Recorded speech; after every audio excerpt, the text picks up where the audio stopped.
Smile for the camera, Frankie.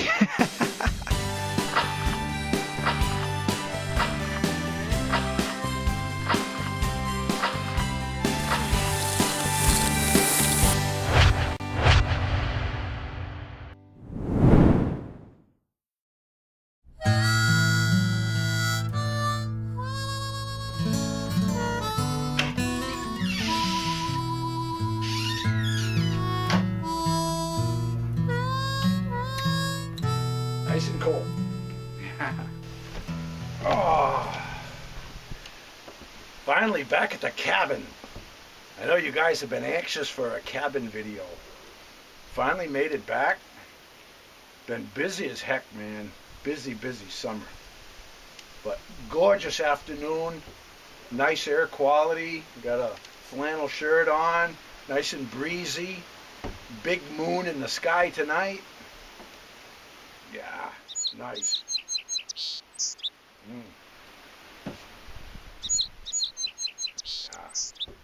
I got a box of journals here. I'm gonna do some reading. Yeah, so I'm just gonna enjoy the afternoon. I'm in here. I've got a few tools. I've got the backhoe. And in one of my earlier videos, you heard me mention how I would really like to live back here. And I talked about possibly putting a building up near the entrance for my business. Well, that project is underway. I've got the backhoe in here with me. I'm going to work on the road a little bit. I'm going to order some stone and start doing the site work. And I'm having a 14 by 24 building brought in for the business. And then later on, I'll probably have a well drilled there for the business, and I'll have my water, which I'll just shuttle back here, which won't be a problem at all. Things are really unfolding now. Busy as hell. I'm not getting really any recreation. Not really. But it's worth it, I think. I've got a show this weekend, and I'll probably get this building going, and then I'm going to scram back to New Hampshire, and I'll be there, I don't know, maybe 3 weeks or so, maybe a month. I really don't know. It depends on how much I get done here. But as soon as I have this building, I can start moving stuff out of my workshop at home. I get the place in New Hampshire a little bit further along. I can move more furniture and stuff there. And as soon as things are ready, the house is going on the market, man. And it's going to be cabin life, and I can't wait. I just can't frickin' wait. You know, I haven't stayed at the cabin now in a bit, but I'm here for, I don't know, a few days, I guess. I really don't have a schedule. The only thing I have on the books is a show Saturday and Sunday. And aside from that, man, it's just preparing for the next chapter in life. Ha ha. Yeah. Yes, sir.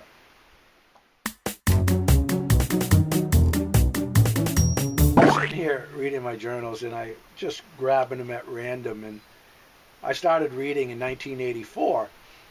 And when I was 21, I had moved to my very first cabin. I moved there in August of 84, and this was October. And I had gotten a job doing some logging for a big campground that was expanding. They were putting in like 90 new sites. So I found that they were looking for help to cut trees and run a backhoe and open up all these new campsites. So I thought I knew my way around a saw pretty good, but I had an awful lot to learn, and I learned fast. I never run a backhoe before, but I learned that, and I was driving a dump truck. Not down the road, but just on the campground. And it was fun. I really liked it, you know. But the longer I was there, the more I started to clash with the owner. And he was really high-strung, you know. And our personalities were really clashing. So things were starting to deteriorate. But anyway, there was another guy named John that worked there. And we got along pretty good. But I'll read you a little bit about my last day of work. So here we go, October 15th, 1984. Today started out like any other day. I woke up, ate breakfast, took the dog out, and headed off to work. I wasn't there more than 5 minutes when I realized I should have called in sick. The boss was being a total dick and giving me flack for stuff I didn't do. Apparently, he was being a dickhead to John, and John quit over the weekend, and now he's tying me to the whipping post, and I ain't up for it. Instead of a chainsaw, he handed me the keys to the tractor with instructions to go out and pump out all the septic systems from the campers, which I proceeded to do so reluctantly. I got the first one pumped out okay, but no such luck with the second one. Obviously, I had a bad connection, and it came loose and started spraying liquid shit all over my pants and boots. I tried to hook it back up, but between being panicked and pissed, I was failing miserably, and now shit was spraying everywhere. I stepped back out of the spray, trying to think of what to do next, and the only thing I could come up with was to walk back to my blazer and go home, which I did, and I quit. I can't believe I quit my job like that, but the damage is done, and I ain't looking back. Trapping season is around the corner, and I probably would have gotten fired anyway with all the time I'd be taking off. So, oh well, I won't lose any sleep over it. After getting changed, I threw the canoe on the roof and headed down to the river. I paddled upstream for a few hours, and then on the quiet drift back downstream, I shot 3 gray squirrels and a mallard drake. A few nice meals for the week. Since I no longer have a job, I probably will do the same thing tomorrow, and then set some crawdad traps as well. I may not have a paycheck, but I can always find food. 56 days at the cabin now, and all is well. You know, when I look back at all of this, I can tell I had it right from the get-go. Because, you know, back then, sure, I had a lot of wants. My cabin was really rough, you know. But nonetheless, I built it. It was mine. I was really proud of it. It was my home. I had a good thing going. Like I said, I had a lot of wants, a lot of wishes, a lot of dreams, and I sold out and I chased all of those dreams. And now, after like 3 decades, I'm coming back to what I started with, and that's a little cabin in the woods. I'm going right back to that type of lifestyle. And I think I had it right from the get-go. And that's pretty darn cool. I've been having a kick reading all this stuff. So, yeah, what can I tell you?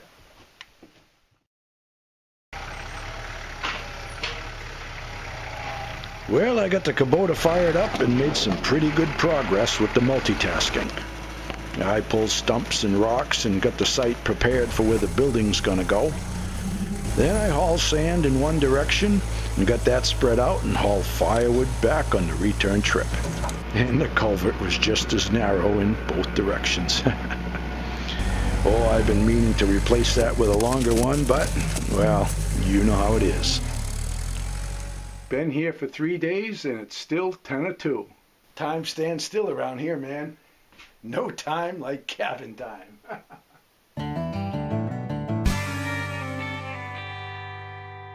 Well, things are looking pretty good on the garden here. Time to harvest the beet greens again for like the 15th time. Gotten kind of crazy. I am really surprised that the tomatoes have really bounced back. These here weren't looking good at all. This one I thought was completely dead. It's not the best, but it's coming into it. Get tomatoes. And they're just going to sprawl. I'm not tying them up anymore. They just sprawl all over the place. And with the hay mulch, they do real well. Yeah. All my life I've staked up the tomatoes, put them in cages, all of that. And one other year, I let them sprawl on the hay like this, and it worked out great. The pumpkins are sprawling out all over the place. Some little pumpkins down there. Broccolis, and picking small heads of broccoli like that, quite a few of them. There's the zucchini down there. There's a zook. See what else we got. Oh, there's another one. A couple. Oh boy. Oh, that one got away from it.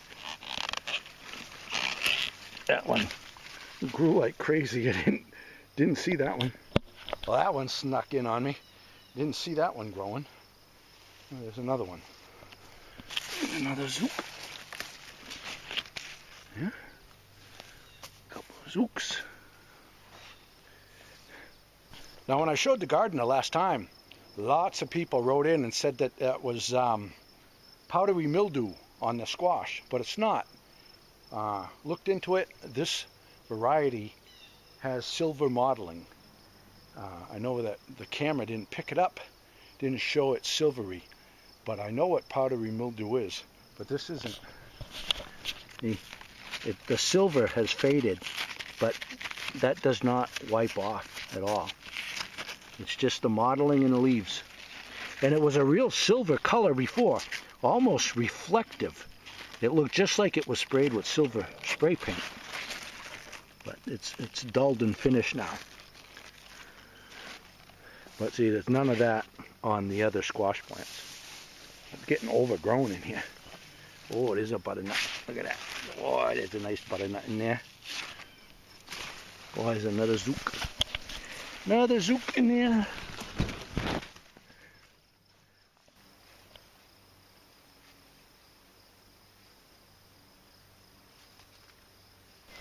Now, when I was showed in the garden before, these banana peppers were doing horrible, and I had given up on them. I just didn't pull them out of the ground, and they're popping up okay. You know, a couple little banana peppers on there. I'm not expecting much out of them, but it's nice to see that they are alive. I didn't think they were making it. Boy, we got a lot of squash coming. The peppers are just insane. This pepper plant here is as tall as my waist. Look, I have never in my life had a pepper plant as tall as my waist here. Been harvesting peppers like crazy. I'm gonna let these turn red over here. Just peppers. This plant is broken. I gotta pick a few of these peppers off. A couple of the pepper plants have fallen over, and I have to stake them up. It's the first time in my life I've ever had to stake pepper plants. But they're just beautiful peppers, just beautiful. I'm gonna pick some peppers here. Look at the peppers in there. Huh? Look at them all. I've eaten quite a few peppers already, but as you can see, there's just tons of them to pick. Nice big peppers. I'm gonna go ahead and get these picked up, harvest a bunch of beet greens, harvest a bunch of the peppers, and head back to New Hampshire, get to work on the cabin again. Some nice vegetables from the homestead along for the journey.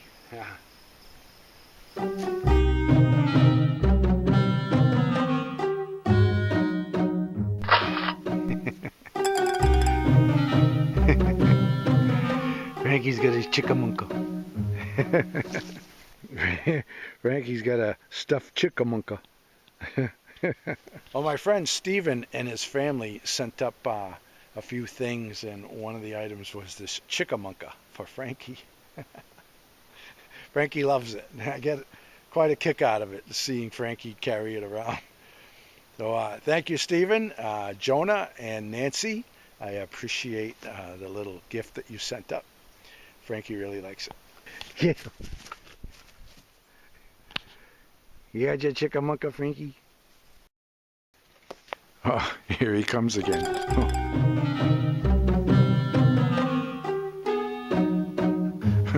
What are you doing with that? Chickamunka.